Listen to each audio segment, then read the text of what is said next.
In a world where geopolitical tensions, economic dependencies, and shifting alliances constantly test the boundaries of sovereignty, the story of Ibrahim Traoré's defiance against Donald Trump's demand for 60% of Burkina Faso's gold and oil reserves has emerged as one of the most profound and symbolic acts of African resistance in recent memory. The stakes of this clash go far beyond Burkina Faso itself. They touch upon centuries of resource exploitation, the continuing struggle of African nations against neocolonial pressures, and the emergence of a multipolar global order where the voices of the once marginalized cannot be silenced so easily. What is unfolding is not just a disagreement over resources, but a confrontation between an African nation determined to chart its own destiny and a former U.S. president known for hardline transactional diplomacy who believed Africa could be coerced into compliance with sheer pressure and economic threats. When news first broke that Trump, through his network of energy and financial interests, had put forward a brazen demand that Burkina Faso surrender 60% of its gold and oil reserves in exchange for promised U.S. investment and protection, the international community reacted with shock. For many, this was yet another attempt by powerful external actors to strip Africa of its most valuable assets under the guise of partnership. But for others, it was the audacity of the percentage itself, 60%, a majority share of Burkina Faso's lifeblood that revealed the stark imbalance of power relations and the enduring arrogance of those who view Africa as a prize to be carved up, rather than a partner to be respected. Ibrahim Traoré, the young leader of Burkina Faso, who has already garnered a reputation as one of Africa's boldest figures, wasted little time in responding. His rejection of Trump's demand was not only firm but also uncompromising, framed as a declaration that Burkina Faso would not be reduced to a colony in the 21st century. His words resonated across the continent, igniting discussions about sovereignty, dignity, and the future of Africa's natural wealth. For the Burkinabe people, long accustomed to outside powers dictating the terms of their economy, this was more than a speech. It was a turning point. For African nations watching closely, it was a symbol of what could happen if leaders stood together and refused to bow to external pressure.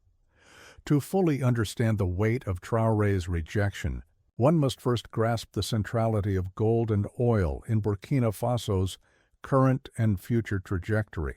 Gold has long been the backbone of the country's economy, accounting for a major share of its exports and government revenues. Yet much of it has historically been controlled by foreign mining companies, with profits siphoned out of the country and communities near mines left impoverished and scarred by environmental damage. Oil, on the other hand, represents both promise and vulnerability. Burkina Faso's developing reserves hold the potential to transform the nation's fortunes, but they also make it a prime target for powerful actors seeking influence.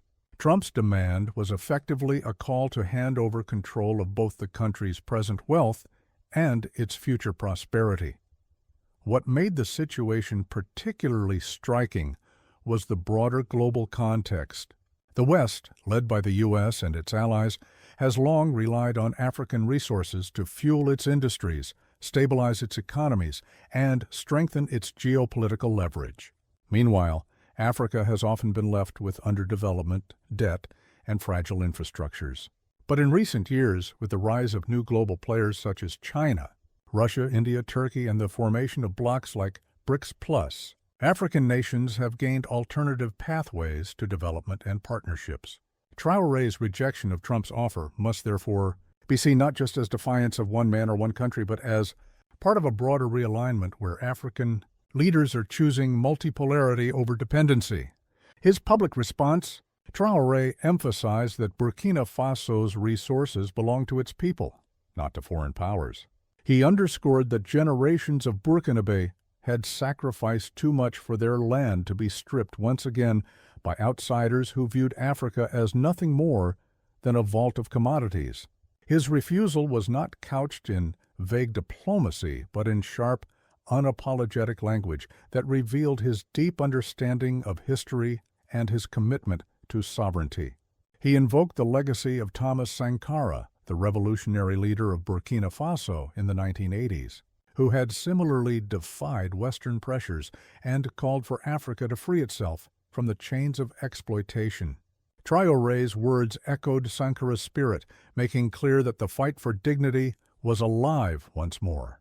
Trump's camp, on the other hand, reacted with outrage.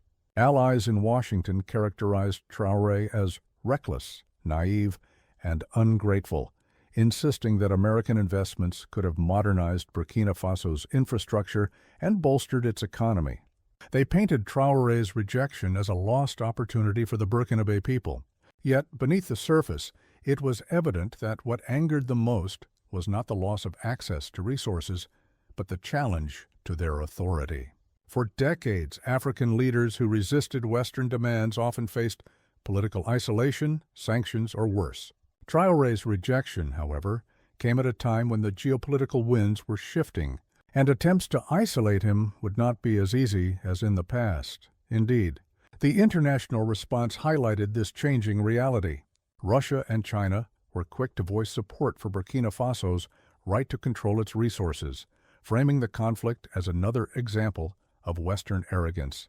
Across Africa, leaders and citizens alike praised Traoré's courage, with social media amplifying his words as a rallying cry for sovereignty.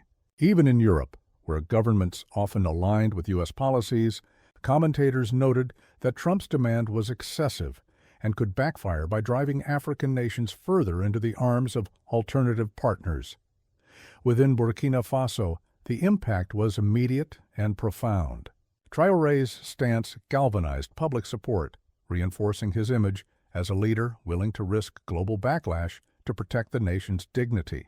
Citizens poured into the streets in demonstrations of solidarity, carrying slogans that emphasized ownership of the country's wealth and rejecting neocolonial exploitation. For a population long familiar with poverty amid abundant resources, this was more than political theater. It was validation that their leader was listening to their struggles and prioritizing their future. The economic implications of Traoré's rejection are significant. By denying Trump's demand, Burkina Faso retains control over its gold and oil reserves, enabling it to pursue development strategies that prioritize domestic needs. But this also means navigating a challenging path forward. Without Western investment, the country must turn to alternative partners, strengthen its regional alliances, and build institutions capable of managing resource wealth responsibly. The risks of corruption, mismanagement, and foreign interference remain high, but the opportunity to chart a sovereign course is equally real. What makes this moment historic is not only Traoré's courage, but also its ripple effect across the African continent. His rejection challenges the assumption that African nations must always acquiesce to Western demands or risk isolation. It signals that new possibilities exist for African agency, especially in an era where global power is no longer monopolized by the West. Already, discussions have emerged in other African capitals about renegotiating contracts, reviewing resource deals, and asserting greater control over national wealth. In this sense, Traoré's defiance may be remembered not as an isolated act, but as a spark for a wider continental awakening. For Trump, the demand and its rejection carry broader political consequences as well. His insistence on securing African resources through aggressive deals aligns with a long history of U.S. resource diplomacy, but it also exposes the transactional mindset that often underpins American foreign policy. By pushing for such a lopsided arrangement, he reinforced perceptions of the U.S. as exploitative rather than cooperative, undermining efforts to present Washington as a partner to Africa.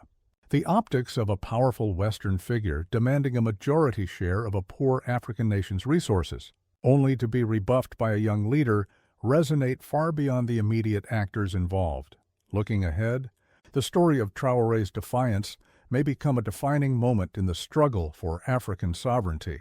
It raises critical questions about the future of Africa's relationship with global powers, the management of resource wealth, and the role of courageous leadership in resisting external domination.